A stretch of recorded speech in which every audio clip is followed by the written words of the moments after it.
There we go. Good morning, good evening, good afternoon, lovely people. Whoops, I just dropped my phone. Perfect start.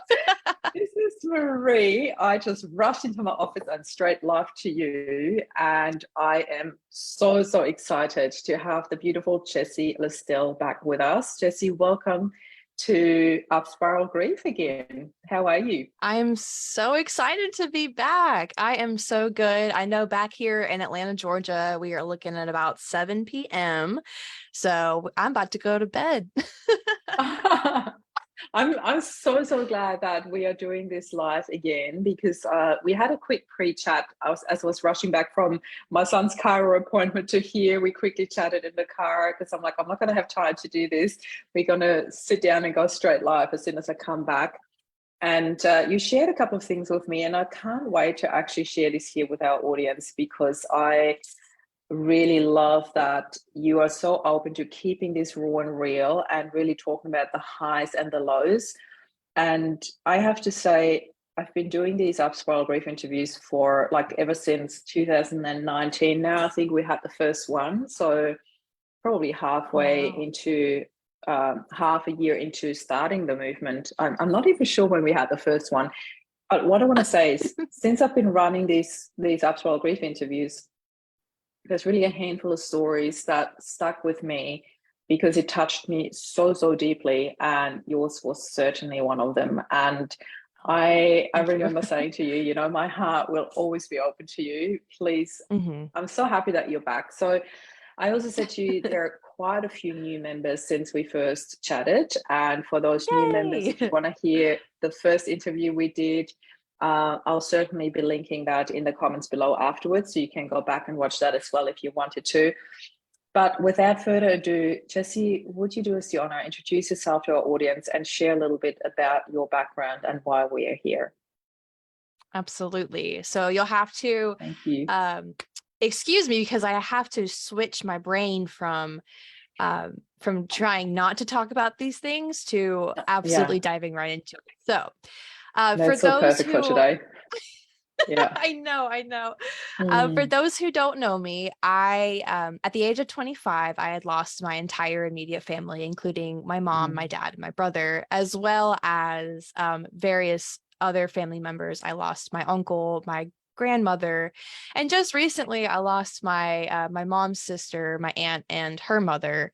So it just never stops. Wow. And so when I lost my mom, who was the last person I lost, I decided to take a break away from basically life and really focus on learning how to live this life that was proposed to me, that was given to me. And I took that time to grieve. And I took a total of a year and a half off of just grieving and learning how to reconfigure my life. Because after getting hit with so many losses right after another, it kind of throws you off the track and you have to figure out how to get your way back to it. So it has finally got to that point where I am kind of a functioning person in society now. And it is so exciting to be back and talking to you because you know, when we first started, I had my own podcast, Good Grief Jessi. And that's how we met. As I started just kind of talking about my, you know, my story and my struggles. And then I got to meet some amazing people, including you and your amazing thank team. you. And, you know, when I decided to get back into, you know, the corporate world, I took a step back from my podcast, and it's not a forever be gone. It's more of a, you know, let me try and figure out how to live this life. And then I'll come back to my grievers and kind of show them what it's like to kind of go back to this world, this normal life that everyone lives that hasn't gone through anything traumatic. So you are the first person that I am going to be able to talk to about what it's like going back from losing somebody or losing your whole family to kind of starting a new one. So I'm excited. Wow. So first of all, before we get into that topic, as in how do you even do that, I just want to say my heart goes out to you, and I'm so amazed by who you are, your whole personality, this whole, you know, taking life as it comes and really doing everything to open your heart to this new way of living. Because having lost your entire family at the age of 25, I have no idea how you got through this. There's no better way of saying this. Seriously, I have no idea how you actually got through this. And, you know, when we had this chat and you're like, I'm going from not talking about it to now talking about it and open myself up to it, I can only imagine the waves of emotions that you must be balancing every single day, that you must be learning how to cope with that in like the normal world. Because when we talk about the Yes. normal world, I think, correct me if I'm wrong, we talk about people who have not lived through or experienced any sort of deep adversity. And I believe that the biggest mistake that society makes is to try to squeeze people back into the system after having lived through adversity. Because, Yes. so often people use this, my life will never be the same, from a space of victimhood. Yet when you neutralize that and just see it as that's a fact. My life will never be the same. I've lost my entire family, for goodness sake, so how will your life ever be the same? It can't. Yet you are such a shining example of what my life will look like is still up to me. So Yes. I love this about you, because I've been watching you from the sidelines ever since we connected. And I'm just blown away by who you are and what you do. So please do share a little bit with us, as in, you did run the podcast. You decided to pause that because all your energy went, into trying to live a normal life. How was that for you? Because your life is certainly anything but normal. So how did you even make that step or jump back into the real world? Let's call it that, because there's no normal or abnormal. It's Yes. like back into the real Yes. world, maybe. Yeah. I can totally, yes, the real world. That's a wonderful way of saying it.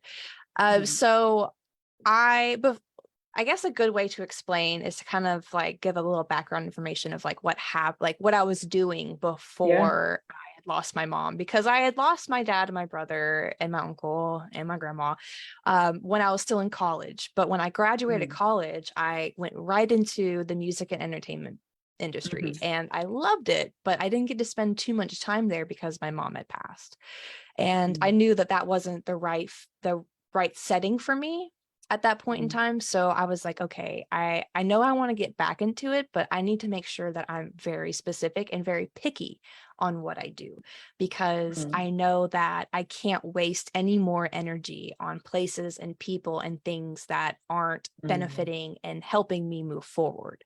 So Yeah. I got an amazing opportunity to work at a historic venue as the event manager for the Atlanta Symphony Hall. And that is a Mm-hmm. huge staple Incredible. in Atlanta, Georgia.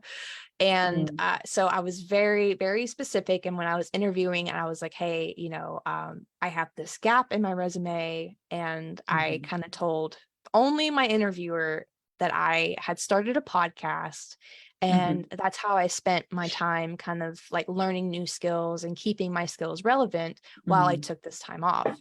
I did Mm. not mention what the podcast was about, or Wow. what was even what the name was, because I didn't want my identity to be Yeah. this person who was grieving The girl who and lost the had just family. Absolutely. exactly, I wanted to That is kind of start incredible. over. I wanted Mm. to start over and kind of reinvent myself. And Mm. instead of being this girl who had lost her and her whole family, I wanted to be Mm. this woman who is capable of running this venue and Yeah. capable of being a leader and really focusing on teamwork and building connections and Mm. getting to work in the live Yeah. entertainment. That was like my main focus. So from going from being surrounded by grief and my grief and other people's grief, and then turning the tables to being, hi, my name's Jessi, and this is my background in my education. Yeah. This is what I've done, but not ever mentioning that I had so many losses and, so many Mm. uh, trauma so much trauma in my Yeah. life. So I took the first step of kind of understanding how I wanted to move forward as a person instead of Yeah. this person who has this baggage. Yeah. So that was the I think first that is step. such an incredible step, because, you know, I feel that any change and transformation that we undergo in life always starts with identity. You know, who do we actually want to be? Who do we want to show up as? And I think it's the one question that most people forget to ask themselves. They just want to be there, and they have a picture of that and what they want, but not who they actually are in that scenario. So kudos to you. That's incredible. That's a really amazing step. So first step, who do you want to Yes, show first up step. as? Yeah. Yeah.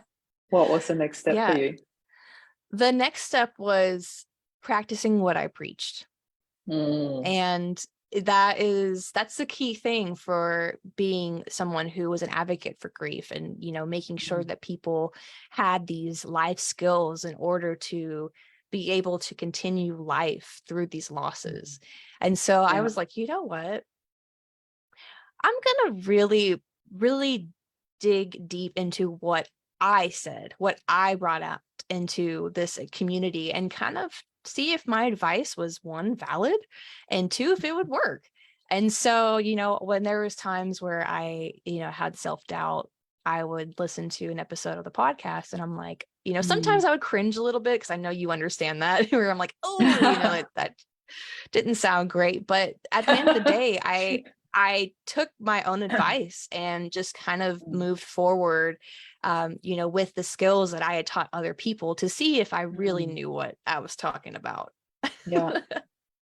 That is such a good advice, though. I really love that you share that, because with the work that I do, you know, we are all human. I had my fair share of emotional dips, and I remember, like, whenever I talk to really close friends about that, they were like, Marie, I think you should watch more of your own videos, you know. And I'm like, okay, yeah, it's that You know, it's practice something what we you don't think about. preach, you know. Yeah, but it is the practice what you preach is such an important point. I love that, because yeah, it always comes back to doing all the things that you are teaching others as well. And I love that. So simple, yet we Yeah. do sometimes forget it. I know. We get so entrapped in trying to help other people, where it's like, you know, I could actually help myself too. Yeah. And you know, the most important thing that I've learned, of just step 3, which is still continuing to grieve. And it does take a lot out of you. I know that we spoke on this earlier, but I have to be very careful on where I spend my energy, and like my physical energy, not only my spiritual and mental energy. Yeah. I have to understand where I place myself, because I still need to grieve. It's an ongoing process. It never goes away. It just kind of, you know, manifests in different ways, whether it's a happy memory or something traumatic that you don't want to think about, but, you know, your brain loves to just slide those memories in every once in a while. Yeah. So it's very hard. It is hard to be able to find time to grieve and cry if you need to, because you're so forced into this mindset of, I have to keep going, I have to keep going, I have work tomorrow, I don't want to go into this meeting with puffy eyes, you know. It's things like that, and that's what I'm having the hardest time doing. It's the whole me time, self-love, being kind to yourself, taking time out. It's that topic over and over again that comes up all the time, you know. And I love how you say it, you know, if it comes in happy memories or it slides in with some traumatic memories. For me, I have really learned to treat grief like a visitor rather than something that is always with you. So um, it's probably just a different perspective, and I'm not trying to squeeze you into something that is I my know, I love it. I love that. terminology for it, but there are people who treat grief like a permanent resident, you know, somebody who lives with them all the time, no matter if they want to or not. And I refuse to do that. I refuse to allow that to take over our life, our family, our household, our whatever, my day-to-day life. And in particular, because this is what I do for a living as well, I hold space for others who are grieving. I needed to learn for my own grief to really treat it like a visitor. It does come every now and then, and it comes less and less, luckily. And when it comes, I embrace it. I'm like, yep, come on in, have a cup of tea with me, aka let's sit and cry for a little while together, or sit in a hot tub. And yes, I do bath with grief, so I'll sit in there and I would have my sob and my cry, and then I dry myself off and leave grief behind, and I walk back into the happy world that I've created, because it's really important for me to have that for the boys as well. I knew that when my dad passed, I didn't cope well, so I didn't want that for my boys, because I really fell apart. I had no tools. I didn't know how to do this. So I love that you say that, the creating time and space to grieve, to allow that process. And so many people feel they either need to switch it off completely. As you said, I'm going back into the real world. I'm working, but there is this selective, oh, I do have a meeting tomorrow. I don't want to rock up with puffy eyes. But at the same time, I do want to have time for myself where I can cry it out and allow these emotions to be washed through me, and not to be stored and kept in. I think everything that we keep in is just a really perfect breeding ground for diseases. That's my understanding of it, if we don't allow emotion to come through. So are you okay to share some of these, where like how do you deal with grief when it comes to visit, when it comes over you and you're like, okay, now's the time to let that out? What are the sort of things that you do to live through it? If you're okay to share, you don't have to. Absolutely. I literally was just explaining this the other day, because I had myself a really good cry, and it was in my driveway. It was in my driveway, and I've been spending a lot of time with a friend of mine who is really going through a tough time in her life. And she's going through this, my life is changing. No one passed away in her life. And it's one of the things of like, she's grieving the life that she used to live, because something had, something changed it. And so she's talking to me about how like my house doesn't feel like a home anymore. And I was explaining to her that, my house that I live in is, of course, the house I grew up in. So it has changed.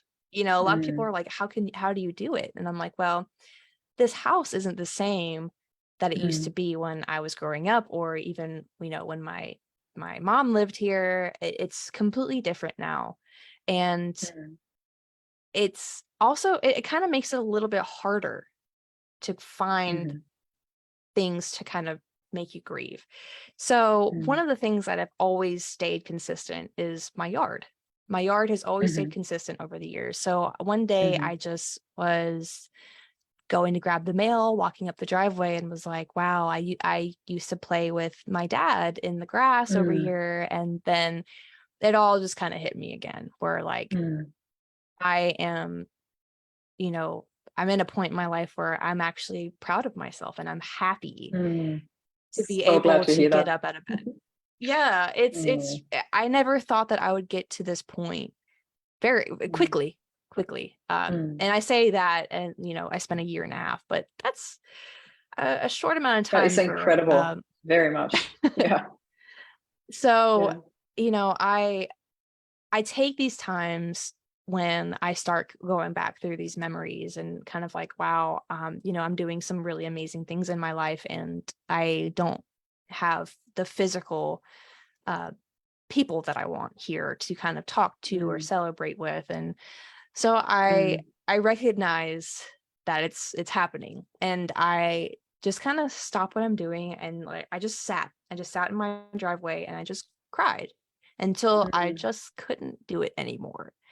And it's not really like a hard like waterfall tears.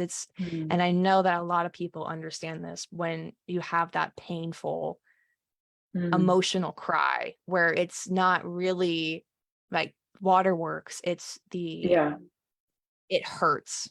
It hurts. And you feel that pain physically. And it's more of like just like a whimper and, just a cry for love or, something. And you can't do that in public, so you Well, really you do could, have to but find. yeah. You absolutely could, but you Yeah. definitely don't want that attention. But it's really trying to figure out what are triggers and when are good times to explore those triggers to where you feel safe and confident that if someone were to, I don't know, pull up in my driveway or to call me, where I'd be able to explain like, hey, I'm just having a moment, let me blow my nose real quick and I'll call you back. But it's very important to understand triggers and it's good to understand them. And then if maybe right now isn't a good time to explore them, maybe later will be. So that's my key thing, is just trying to make sure that if something did bother me that day, it's not to just kind of like pack it in the back of my mind and just pretend it didn't happen. It's to explore those feelings later when I feel safe and comfortable to allow myself to do that. I like that you say that, Jessi, because it's not an easy task all the time. Sometimes emotions come. I love that you say the triggers, because sometimes there are triggers that we already know that they're coming. It might be milestones or whatever. And then other times there are triggers that come out of nowhere. I remember one hitting me really badly, and I laugh about it now. It was not funny at the time at all, but I was sitting in a doctor's office and all of a sudden they played our wedding song.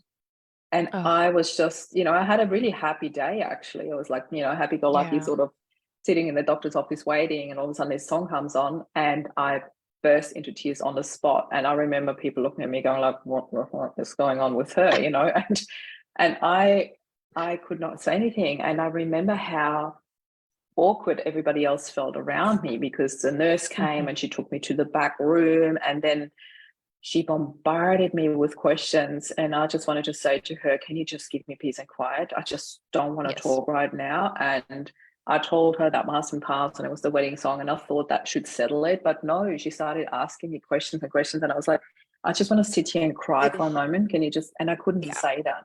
I could not say that. And,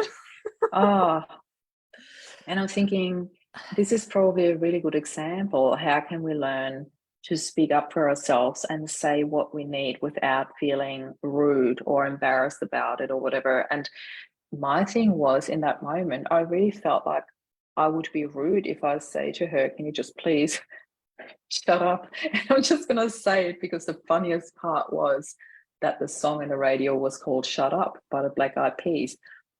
And that's the song that my husband and I chose to walk down the beach, because we got married on the beach. We had a barefoot wedding on the beach. Oh my gosh. And we chose that song because there is this line in the song, walks on the beach and stuff. And it was so us. So we played that when we walked down the beach, and that song came up. And of course, it was funny. It was quirky. It was very different. It's not a typical wedding song to play Shut Up as your wedding song, but it was just us, and I loved it. And that brought up this whole thing of emotions, So I think there's definitely different triggers, the ones that we know that will come and the ones that surprise us. It's almost like an attack from the back, and and I think songs on the radio are a perfect example for that. We all have these songs, So that brings me to my next question for you, Jessi, because with all these different deaths in your family and people so close to you,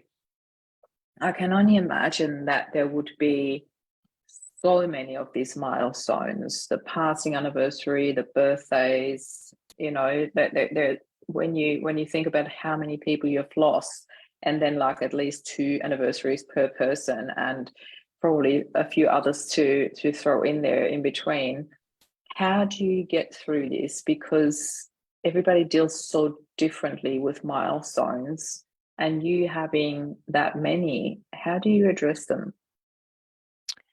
I love that you asked that question, because I had lunch with my boyfriend today, and I told him that, and I don't expect him to remember all the milestones, so because there are a lot. But I told him that Wednesday is my dad's birthday, And he was like, what do you want to do? Do you want to, get some of his favorite thing to eat?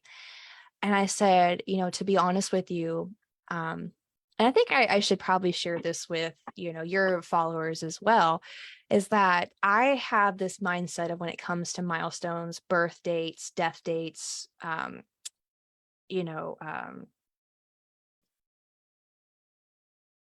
any other date that might happen. But these anniversaries, I'm quite selfish with them. And I do what I want to do for them, because for a long time I felt obligated that I had to go to the cemetery and sit with my dad for a little bit to talk to him. And I didn't feel good after that. I never did. It was so sad. And now, since the last time that I've talked to you, that I have every time I go to the cemetery, it's a family reunion, because that's where my grandmother and my aunt got buried. Yeah. They're right next to my mom and my dad and my brother. So it's like the whole family's there. And I'm like, I don't want to sit there and do this anymore, because even though that is where their physical body lays and to rest, I am surrounded by them, and I choose what I want to do to celebrate them, I love this. or to remember them, because I know that it is my duty to remember them, but it's my duty to also take care of myself.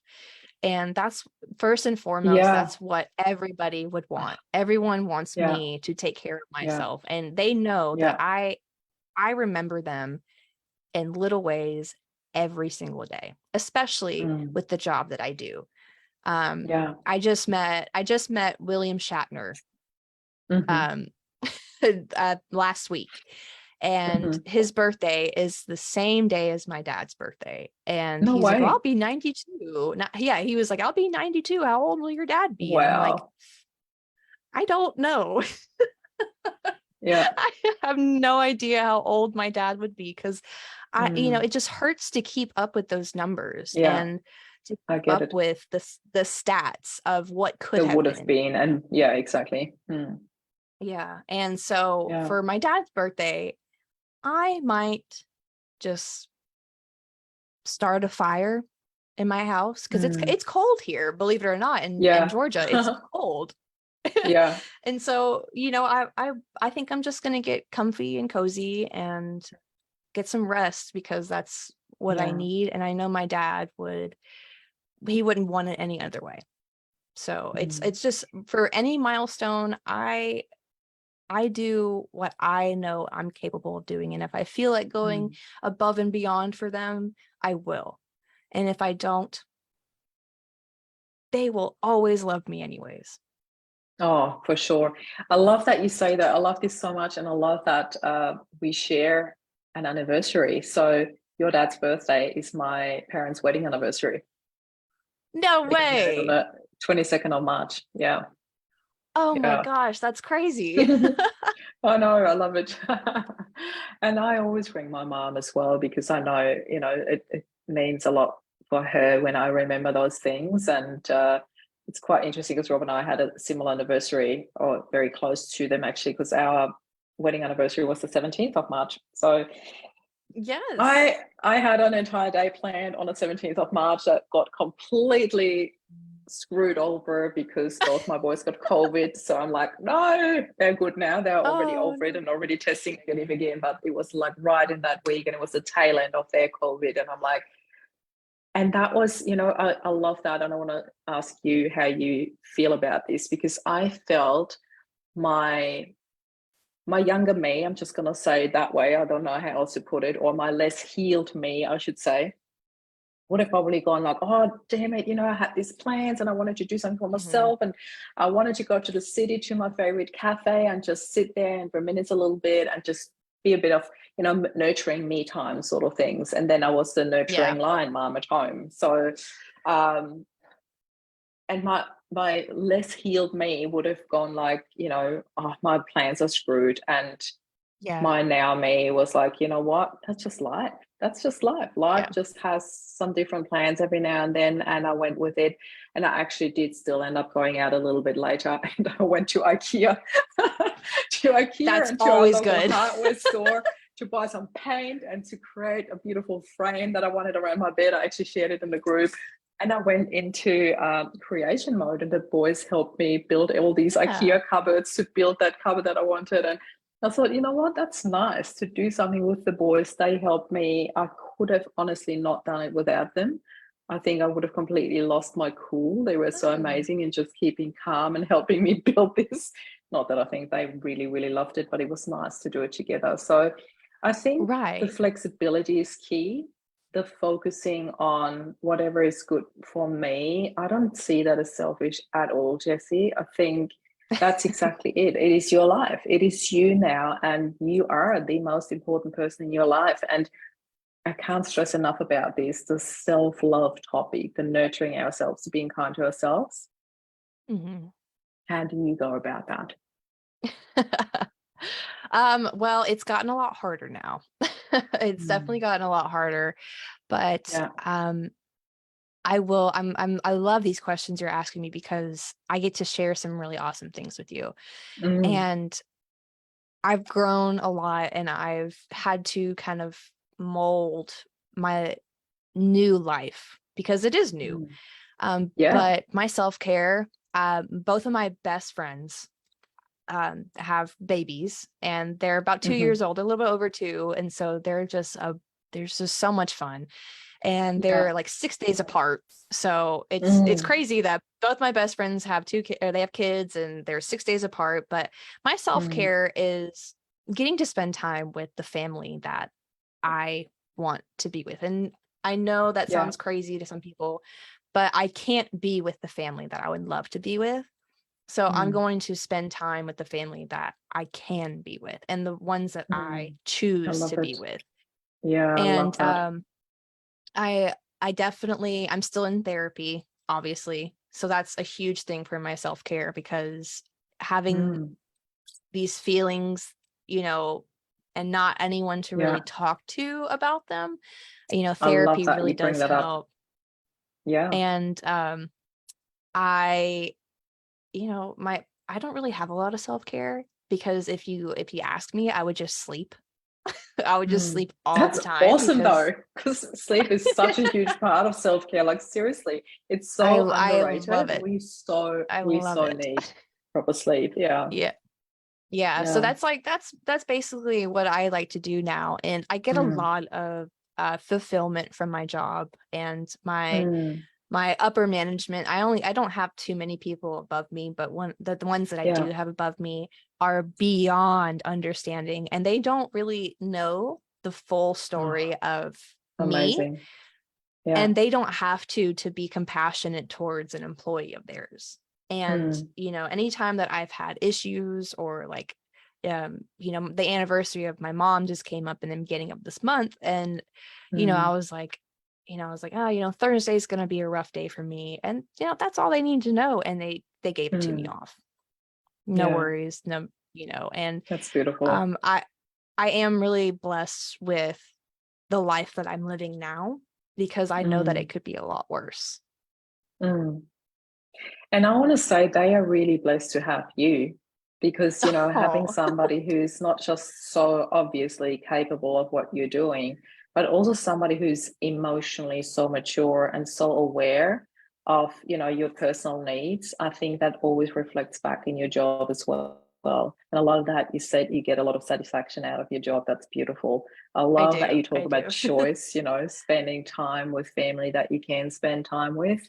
So to me, that is one of the most simplest but not easy tools to use, the focus on what can I do, rather than what can't I, or what have I lost. It's the what have I got.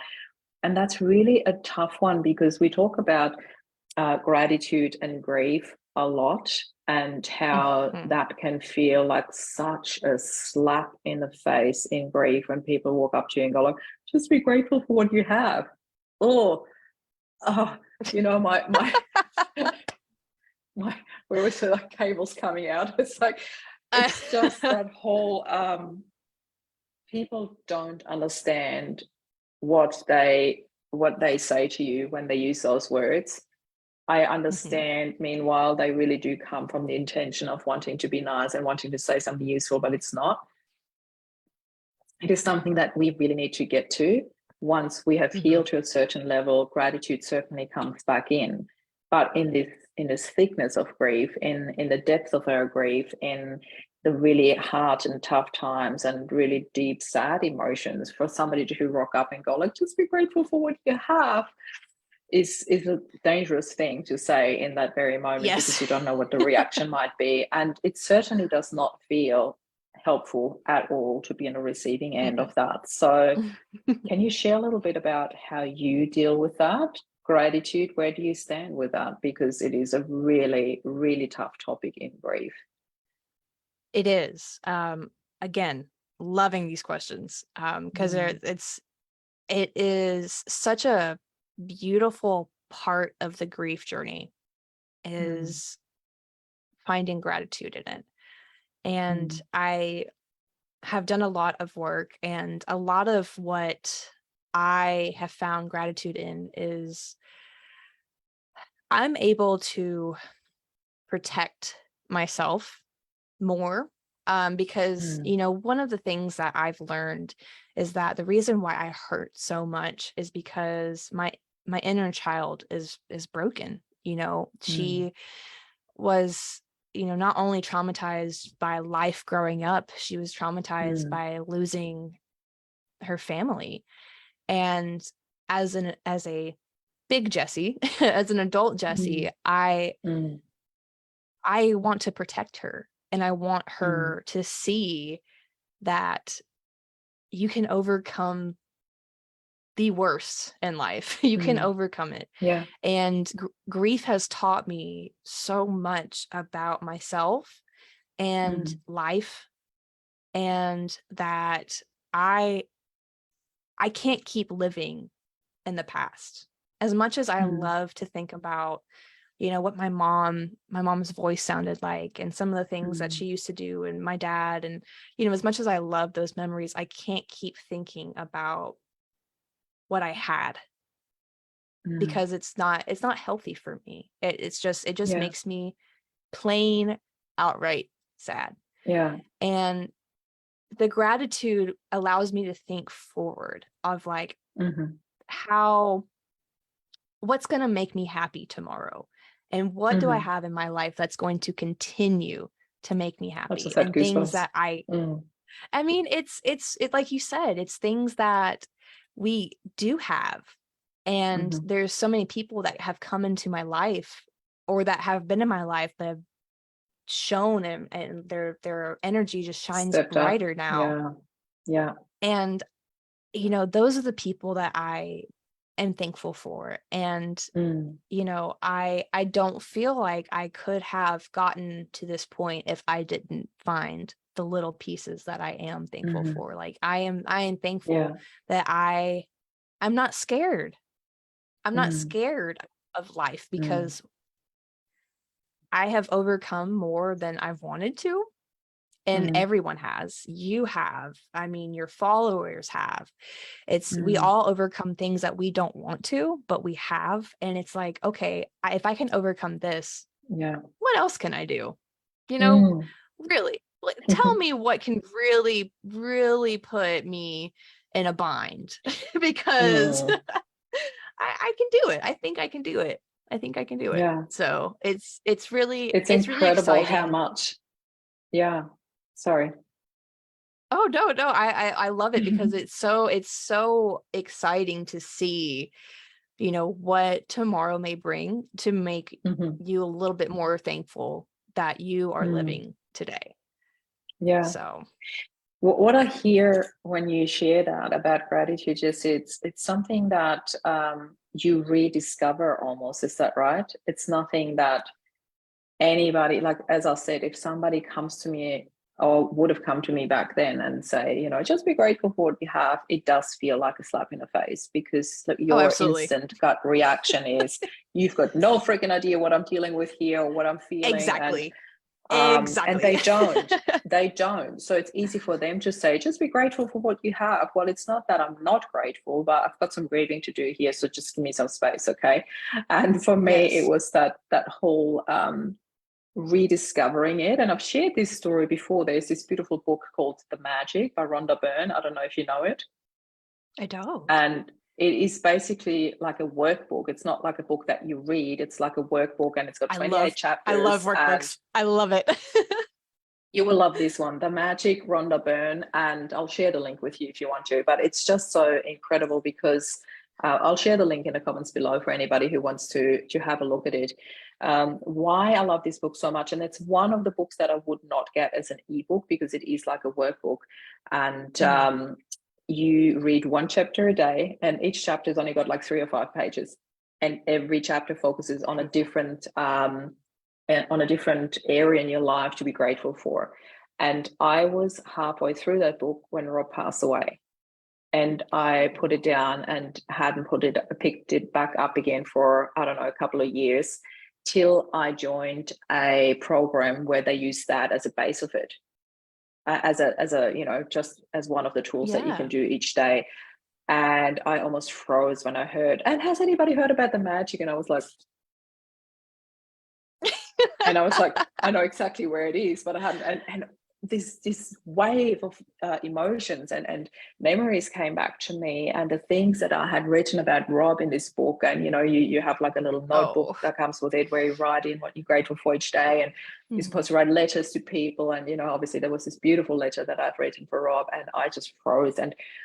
And then I thought, you know what, Marie, just give it a go and see how you feel. And I picked it back up, and it took me a couple of attempts, but I got to it, and I thought how important it was to give myself the time in between to do it my way and not be forced, this gratitude be forced upon me. And this is really something where I often talk about these hidden gifts in adversity. These are like gifts that we need to discover. It's not for anybody else to squeeze into our lives, because it is like, as I always say, it's like they run to the Christmas tree and open our presents for us. I'm like, you don't do that.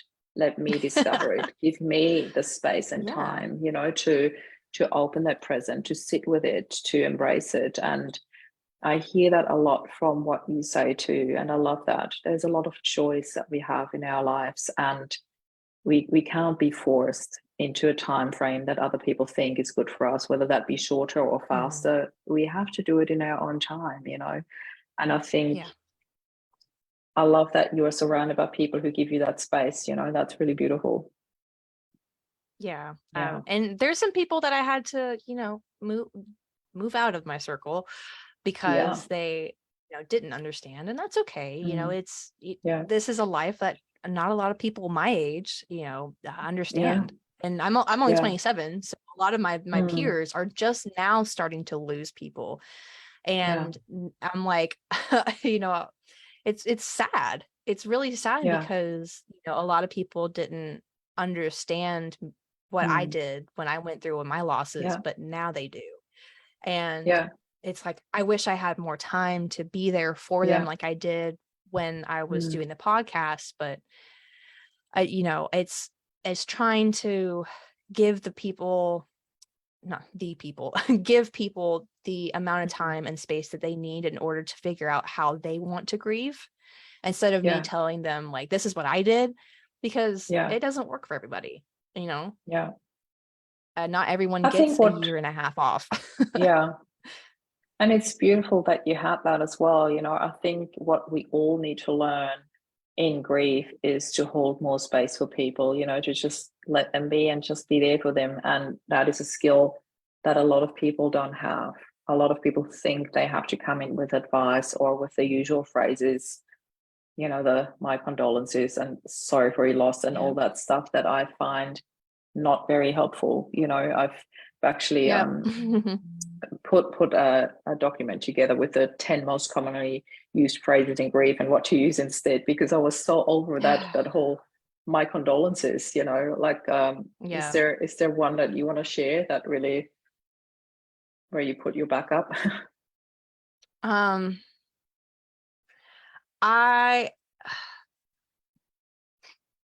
There are a couple, but they come, I live in the South, where it's Southern Baptist, and a lot of the things that we got were, this is God's plan, or, they're in a better Shouldn't roll place my now. eyes, but Well, I mean, you get it, because at the same time, I'm like, well, can you tell me what God's plan is for me?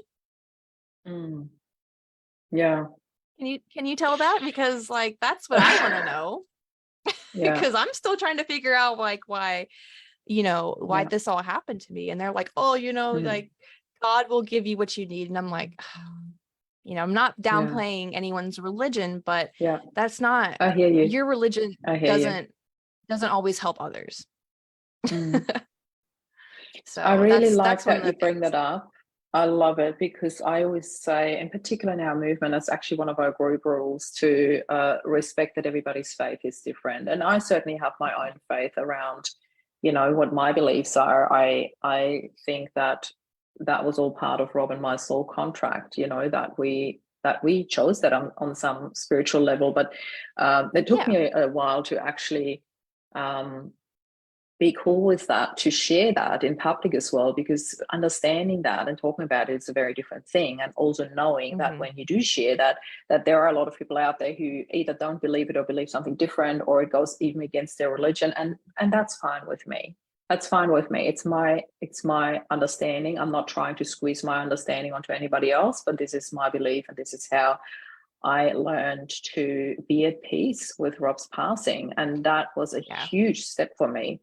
And I also understand that me choosing happiness after Rob's passing was something that a lot of people didn't understand, but it was something that Rob and I had talked about, and that we wanted for each other in case of. We never thought that would happen. It was theory when we talked about it, but when it did happen, I knew that's what I wanted. That's what I wanted for the boys in particular, to create happiness. And a lot of people didn't understand that. So what I want to say is, it's the whole do it your way, the do it your way, and learn to not allow people's judgment or thinking or not understanding of where you're at to interfere with your doing, with your direction. Because at the end of the day, their judgment is just a reflection of their reality and where they're at. And that's absolutely okay, to learn not to take things personal. That was the biggest challenge for me, because it's easier I'm said still than learning. done. It is, Oh, right here with you, sister. Yes, I'm still figuring that out.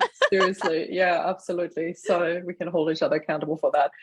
Jessi, I love that you came back on. I love that you shared your story with us, and the highs and the lows, and that you are so raw and real and so beautiful. I really love having met you and being connected with you.